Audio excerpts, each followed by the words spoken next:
오늘 말씀의 제목은 우리가 예수님의 말씀에 순종해서 우리의 보물을 하늘에 쌓아두기를 힘쓰는 삶이 됩시다. 이런 제목입니다. 우리가 말씀에 순종해서, 다른 것이 아니라 하나님의 말씀에 순종해서 우리의 보물을 땅이 아니라 하늘에 쌓아두는 삶을 힘써 살아야 한다. 오늘 이 말씀을 주고 있습니다. 어떤 고아원에 살던 아이가 있었습니다. 어느 날 좋은 가정에 입양을 하게 되었습니다. 그 아이를 입양한 양부모님은 정말 좋은 분이었습니다. 그 아이를 자기의 친자식처럼 진심으로 사랑해주고 돌봐주는 부모였습니다. 그때 그 아이에게는 좀처럼 사라지지 않는 버릇이 하나가 있었는데, 아이는 먹을 것이 생기면 항상 숨겨두는 버릇이 있는, 그러다 보면 때에 따라서 음식을 숨겨두었는데 언제 어느 곳에 숨겨두었는지 알지 못해서 잊어버리는 경우가 많다라고 하는 겁니다. 그러면 그 양부모가 빨랫감이나 또 청소를 하다 보면 구석구석을 뒤지다가 이미 상해버린 음식을 발견하게 되었습니다. 이미 오랜 시간이 지났기 때문에 그 음식은 곰팡이 같아서 먹을 수 없는 음식이었습니다. 물론 고아원에 있을 때는 음식이 부족해서 스스로 살기 위해서 음식을 숨겨두는 그런 강구책, 살기 위한 그런 법을 터득해서 했다라고 할 수 있습니다. 그렇지만 좋은 부모를 만났고 또 좋은 부모 밑에서는 그런 일이 전혀 쓸데없는 일임에도 불구하고, 또 부모가 사랑으로 잘 보살펴 주임에도 불구하고 계속해서 음식을 숨긴다라고 하는 것은 부모의 마음을 아프게 하는 일이고, 뿐만 아니라 그 부모를 불신하는 마음이 되는 것을 볼 수가 있습니다. 영적인 면에서 우리도 마찬가지라고 하는 겁니다. 우리는 결코 고아가 아니라고 하는 겁니다. 하나님은 우리 아버지가 되시고 우리는 하나님의 사랑하시는 자녀다라고 하는 겁니다.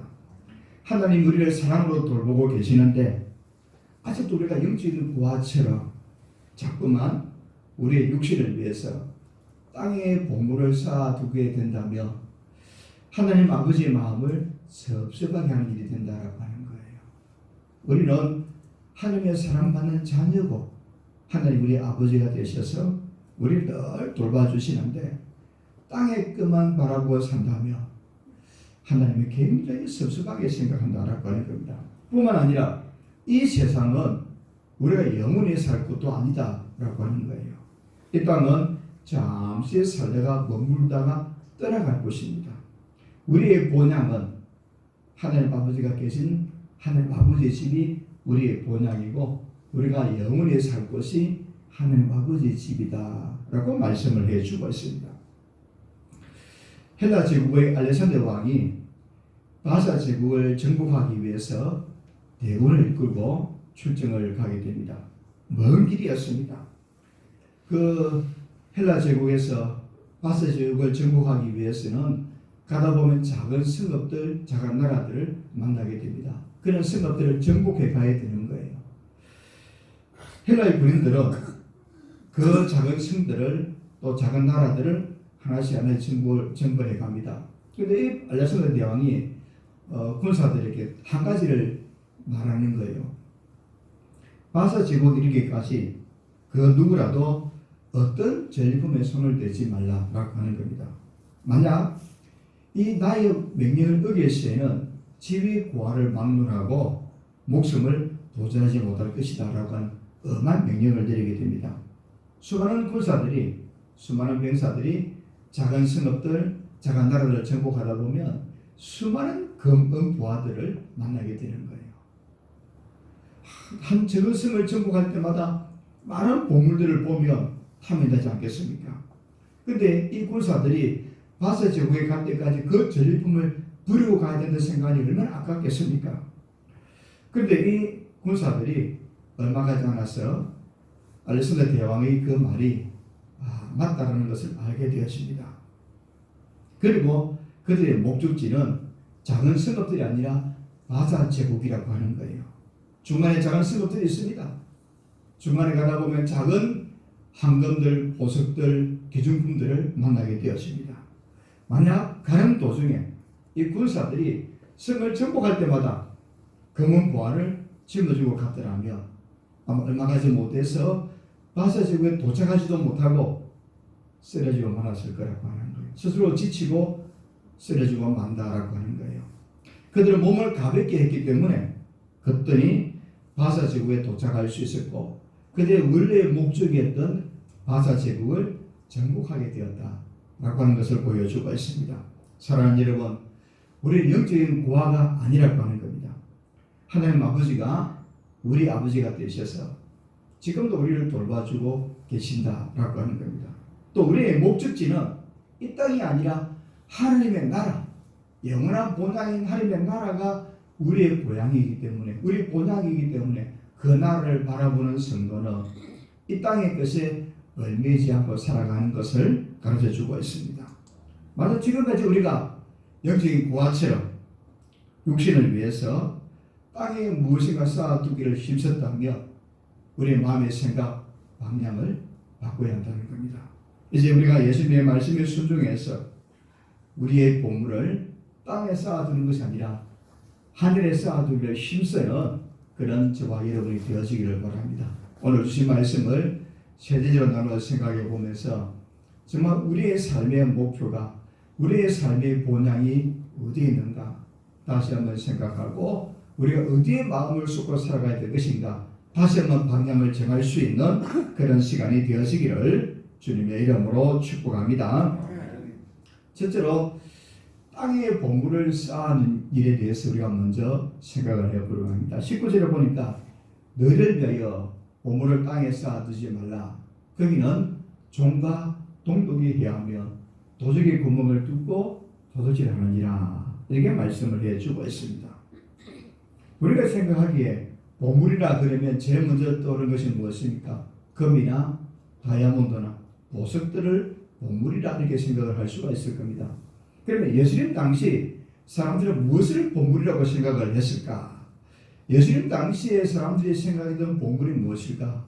오늘 본문에 보니까 예수님께서 그 당시 보물을 세 가지로 말씀을 해주고 있습니다. 그 당시에는 첫째 옷이 보물로 여겨졌다라고 하는 거예요. 옷을 보물로 생각했다라고 하는 겁니다. 요즘 사람들 옷을 보물로 생각지 않죠. 너무나 흔하니까. 근데 지금부터 20년 전에는 옷이 보물이었다라고 하는 겁니다. 성경에 보면 옷을 보물로 생각한 때가 있습니다. 창세기 45장에 보면 요셉이 애굽에 총류가 있을 때 주변 나라들이 hun련에 들어서 기근에 들어서 곡식을 구하러 애굽에 오게 되었습니다. 요셉을 팔았던 행들이 이제 그들도 양식에 떨어져서 애굽에 곡식을 사러 왔습니다. 이런저런 일을 다 겪고 나서 요셉이 자기 동생이고 자신이 동생이고 행들에게 자기의 신분을 밝히게 됩니다. 그리고는 요셉은 행들을 가나안 땅으로 돌려보내면서 그 아버지 야곱을 모시고 올 수 있도록 수레를 딸려 보내게 됩니다. 길을 가면서 먹을 수 있는 양식도 주었습니다. 아울러 요셉은 행들에게 옷 한 벌씩을 주었습니다. 그런데 그의 동생 베냐민에게는 옷 5벌을 주었다라고 성경에 말씀을 해주고 있습니다. 그만큼 그 당시에는 옷이 귀하였기 때문에 옷을 준다라고 하는 것은 귀한 보물을 준 것과 같다라고 하는 거예요. 또 여호수아 7장 21절에 보면 이스라엘 백성이 여리고성을 정복하게 됩니다.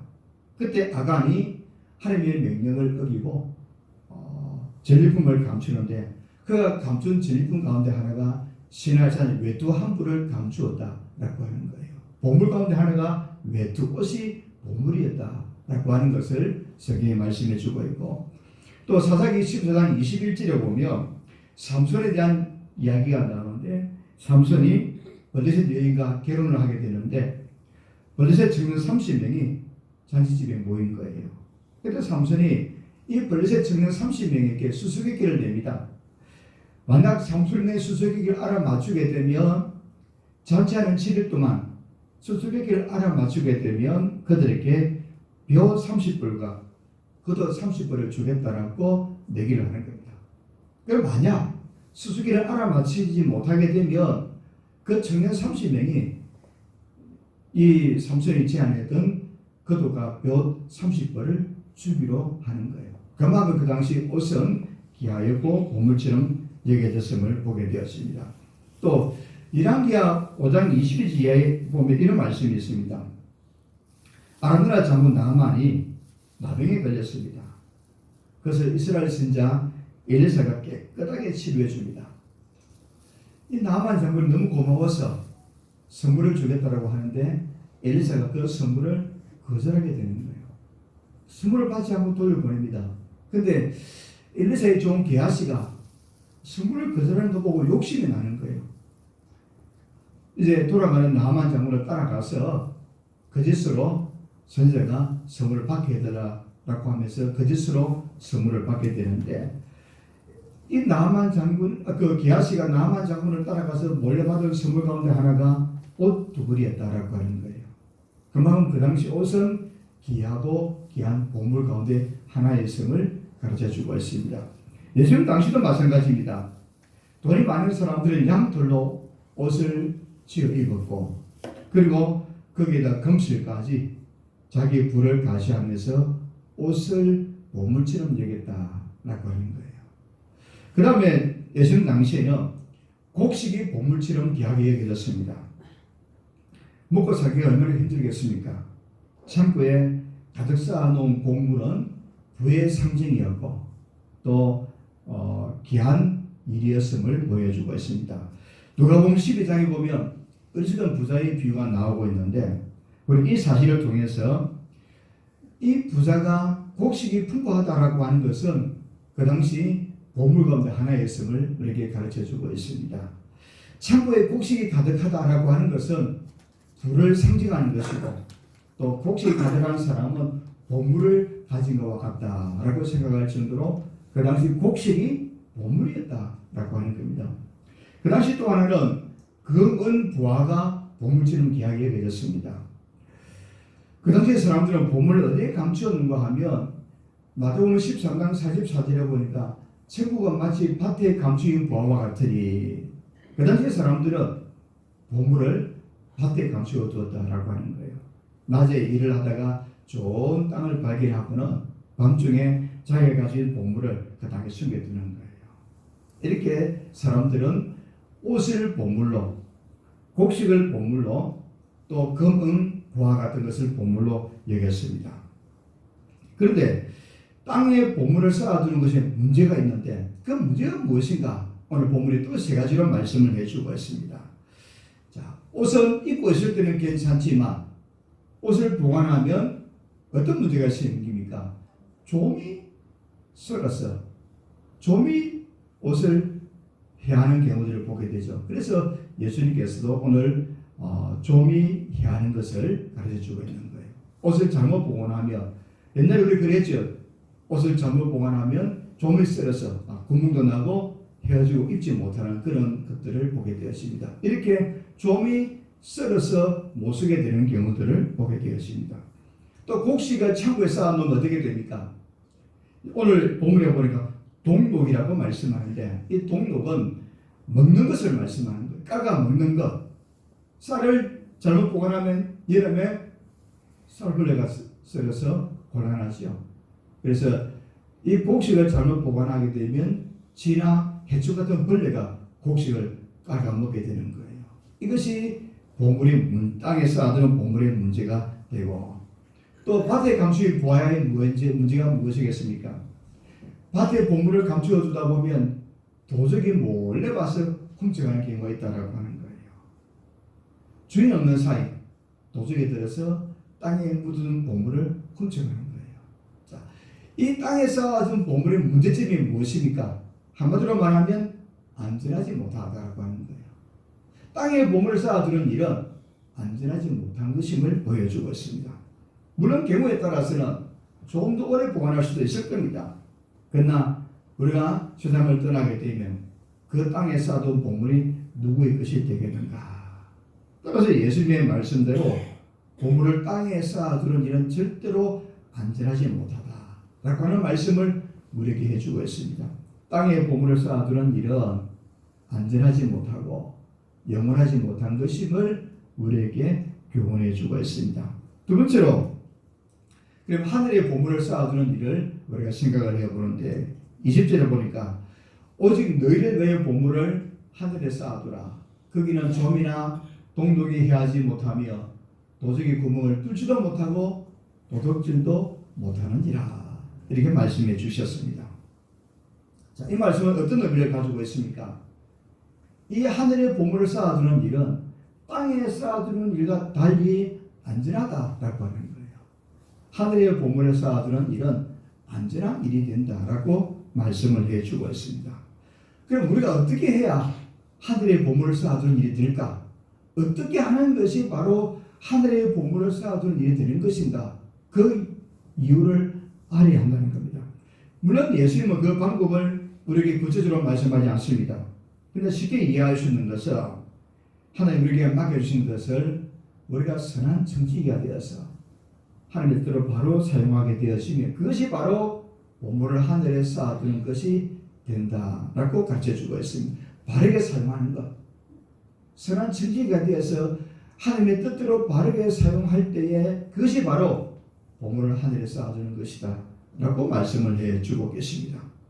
우리가 하나님 우리에게 맡겨주신 것을 자기 이기적인 목적을 따라서 욕심대로 사용하게 되면 그건 바로 보물을 땅에 쌓아두는 일이 됨을 가르쳐주고 있습니다. 이것은 하나님 우리에게 맡겨주신 물질뿐만 아니라 건강도 시간도 재능도 이기적인 목적을 따라서 기계적인 욕심을 따라 사용하게 된다면 그 땅에 쌓아두는 것이 됨을 말씀을 해주고 있습니다. 예를 들면 우리가 이 마태복음 6장에 보면 우리가 해야 될 의로운 생활 세 가지를 말씀해 주고 있는데 구제와 기도와 금식에 대해서 말씀을 하고 있습니다. 구제하는 것을 예를 들면 서기관들과 바리새인들은 사람에게 보이기 위해서 시장이나 사거리에 서서 구제를 했습니다. 많은 사람들이 모이는 곳에 가서 구제를 했습니다. 그건 바로 사람에게 보이는 일이었기 때문에 땅에 쌓아두는 거예요. 그런데 구제할 때 오른손이 하는 것이 왼손이 모르게 하는 것은 바로 하늘에 쌓아두는 일이다 라고 하는 거예요. 기도할 때도 마찬가지입니다. 다른 사람이 들으려고 다른 사람이 들으라고 지장터나 사람들이 많이 모이는 곳에서 큰 소리로 주문부은 기도하는 것은 바로 땅에 쌓아두는 거예요. 그러나 골방에 들어가서 문을 닫고 기도하는 것은 보물을 하늘에 쌓아두는 것과 같다라고 하는 거예요. 금식도 마찬가지입니다. 서기관들과 바리새인들은 금식하면서 얼굴을 흥하게 하고 뿐만 아니라 슬픈 기색을 내면서 사람들에게 금식하는 것을 나타내는 거예요. 그것은 바로 보물을 땅에 쌓아두는 거예요.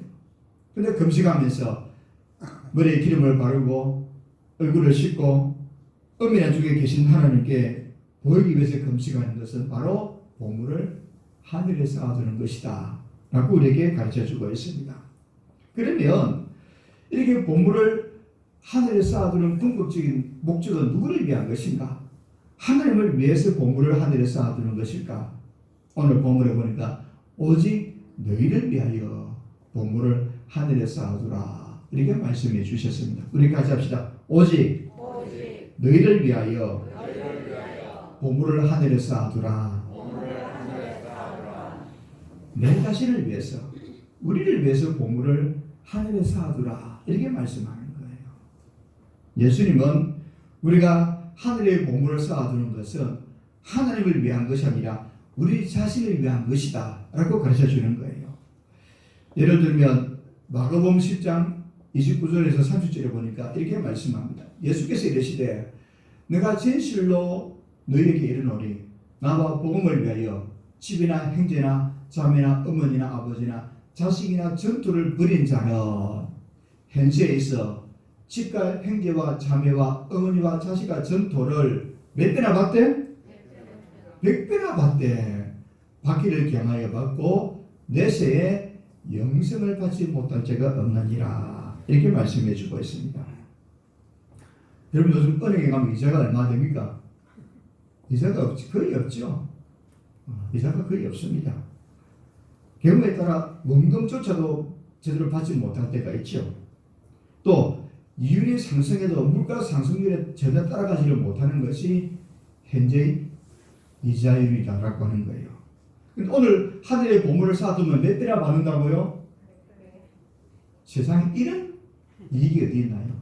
하늘의 보물을 쌓아두면 100배나 받고 이거만큼 더 확실한 투자가 어디에 있겠습니까? 또 하늘나라 은행은 안전합니다. 결코 부도나지 않는 곳이 하늘의 보물을 쌓아두는 것이다 라고 말씀해 주고 있습니다. 우리가 보물을 하늘에 쌓아두게 되면 만기가 되면 특별한 선물이 또 주어집니다. 오늘 본문에는 이 땅에서 100배나 받고 하나님의 나라에서 영생을 받지 못할 죄가 없다라고 말씀해 주고 있습니다. 우리 하나님은 신실하신 분입니다. 하나님은 약속하신 말씀을 반드시 지키시는 분인데 하늘의 보물을 쌓아두면 그 누구도 빼앗아갈 수가 없습니다. 아멘. 하늘의 보물을 쌓아두면 그 누구라도 그 무엇이라도 빼앗아갈 수 없는데 어떻게 보상을 해주시는가 하면 이 땅에서는 100배나 받고 하늘나라에 가면 영생까지 허락해 주시겠다고 말씀해 주셨습니다. 그러기에 우리는 하늘의 보물을 쌓아두는 일에 힘쓰는 삶을 살아가야 됩니다. 하늘의 보물을 쌓아두기를 힘쓰는 우리 모두가 되기를 주님의 이름으로 축복합니다. 마지막 실문처로 우리가 보물을 땅에 쌓아두지 말고 하늘에 쌓아두어야 될 이유가 무엇인가? 오늘 보면 21절에 보니까 내 보물 있는 그곳에는 내 마음도 있느니라 이렇게 해주셨습니다. 해바라기는 태양을 향해서 꽃을 피우고 태양을 바라보게 되는 것을 보게 됩니다. 마찬가지로 우리 마음이 있는 곳에는 어쩔 수 없이 우리 보물이 있는 곳에는 우리 마음이 그곳에 가게 된다라고 하는 거예요. 보물이 있는 곳에 내 물질을 투자한 곳에 마음이 간다라고 하는 거예요. 어느 교회에서 구역 예배를 드리는데 그 교회는 한 사람 중에 한 사람이 돌아가면서 회주마다 예배를 드리는 거예요. 어떤 집사님이 여집사님이 사회를 차린 거예요. 이 여집사님은 한마디로 말하면 복부인인 거예요. 이 아파트 저 아파트 다니면서 아파트를 팔고 이렇게 해주는 그런 분이 이 집사님이었습니다. 그날도 이 아파트 저 아파트 다니면서 정신없이 다니다가 구역 예배를 참석을 한 거예요. 그리고 사회 순서가 되어서 찬송가를 펼쳐놓고 우리 다 같이 찬송가 101동을 찬송합시다 라고 했다는 거예요. 찬송가 101동을 찬송합시다. 이 집사님의 마음속에는 아파트 동수만 있는 거예요. 그래서 찬송을 부를 때도 아파트 동수만 생각하고 부르는 그 마음이 거기에 있으니까 거기에 빠지는 것을 보게 됩니다. 어떤 두 남자가 한 차에 이제 기도하기 위해서 기도로 올라간 거예요. 기도로 올라가는데 그날따라 비가 많이 온 거예요. 이 기도는 보통 산속에 있다 보니까 차를 운전해 가는데 마침 비가 많이 와서 제가 그냥 미끄러져서 도무지 제가 아직 나오지를 못하는 거예요. 그래서 어쩔 수 없어서 차를 그냥 두고 두 사람이 기도원에 걸어서 올라가게 됩니다. 이제 두 사람이 기도를 하는데 기도의 내용이 다른 거예요. 차주인은 어떻게 기도하겠습니까? 하나님, 이 비에 차가 떠들어가지 않게 도와달라고 열심히 기도하는 거예요. 또 함께 왔던 그분은 탄광을 운영하는 사람이었어요. 뭘 기도했겠습니까? 하나님, 우리 탄광에 물이 새지 않도록 도와달라고 기도했다라고 하는 거예요. 이와 같이 물질이 있는 곳에 마음이 있는 것을 볼 수가 있습니다.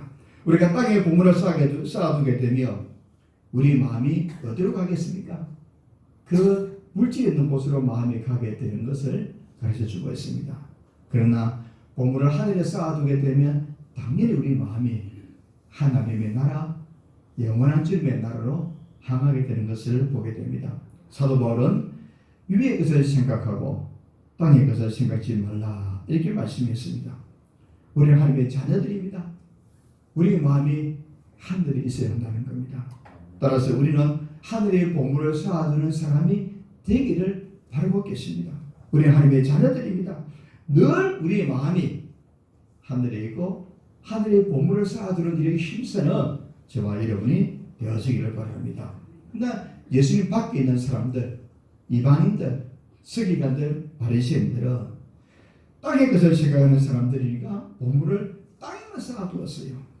우리는 언제나 영혼을 사모하면서 하늘의 보물을 쌓아두는 사람들이 다 되어지기를 바랍니다. 이제 마지막 말씀을 마무리 지으면서 우리나라 예로 시인이었던 김소엽 시인이라고 하는 사람이 시를 쓴 내용을 제가 소개를 하려고 합니다. 이분은 성경을 읽다가 한 구절에 눈이 사로잡히는데 그 구절은 우리가 잘 아는 누가복음 12장 20절 말씀인데 하나님의 이르시되 어리석은 자여 오늘 밤에 내 영혼을 도로 찾으리니 그러면 이 준비하고 누구에 되겠느냐 이 말씀을 읽고 묵상을 하고 있었어요. 이 말씀을 묵상하는데 창밖에 보니까 밤에 별이 하나 떠 있는 거예요. 밤하늘에 떠 있는 별들을 보면서 그의 마음에 이런 생각이 드는 겁니다. 저 별들은 하나님 나를 불쌍히 여기셔서 흘리시는 눈물이구나. 하나님의 눈물이 저렇게 별처럼 빛나는구나. 별을 두고 하나님이 자기를 보고 흘리는 눈물로 생각한 거예요. 그러면서 종이를 끝내서 시를 쓰는데 그 시의 제목이 별 이런 제목으로 시를 씁니다. 이렇게 시작합니다. 이제 얼마나 남았는지 나는 모릅니다. 오늘 밤이라도 내 영혼아라고 부르시며 네 하고 두 말 없이 가야 되어요. 가기 싫어도 가야 하고 가고 싶어도 못 가요. 그분이 부르시기 전에는 그날이 언제였는지 당신도 몰라요. 나도 몰라요. 모르면서도 모르는 것을 모르고 살고 있어요. 매일 밤 그분이 울고 계세요. 이제 조금밖에 안 남았는데 하늘 고개는 텅 비어 있고 입이 터지도록 먹고 마셔도 정작 가진 것 이 세상에 남긴 것 하나도 없어.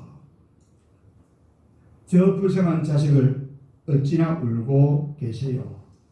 그분이 흘린 눈물 마음마다 빛나는 별이 되어 이런 시를 쓰게 됩니다. 사랑하는 여러분, 우리는 하늘 창고에 얼마나 많은 보물을 쌓아놓고 있는가를 야지 한번 생각해 봐야 됩니다. 혹 우리 하늘 창고는 텅 비어 있지 아니하는가? 그래서 이 땅에서 천년만년 살 것처럼 우리의 보물을 땅에 쌓아둘 일에만 바쁘게 살아가고 있지 아니하는가? 이제 우리의 마음을 바꿔야 한다는 겁니다. 우리의 마음의 방향을 바꿔야 합니다. 우리는 예수님의 말씀에 순종해서 하늘의 보물을 쌓아두기를 힘쓰는 삶을 살아가야 됩니다. 우리 모두가 언젠간 하나님 앞에 서야 되는데 그날 우리의 하늘 보물 창고에 텅 비어 있다며 하나님 앞에 갔을 때 얼마나 부끄럽고 초라해지겠는가. 오늘 우리 다시 한번 우리 자신을 돌아보면서 예수님의 말씀처럼 하늘의 보물을 쌓아두는 삶을 살아가야 됩니다. 그리하면 오늘 성경에 말씀합니다. 내세 100배나 받고 이 땅에서 하늘의 보물을 쌓아두는 사람 이 땅에서 100배나 받고 영생을 얻지 못할 자가 없다라고 하셨습니다. 우리 모두가 하늘의 보물을 쌓아둠으로 이 땅에서도 하나님 주신 100배의 선물을 받고 영생을 누릴 수 있는 우리 모두가 되기를 주님의 이름으로 축복합니다.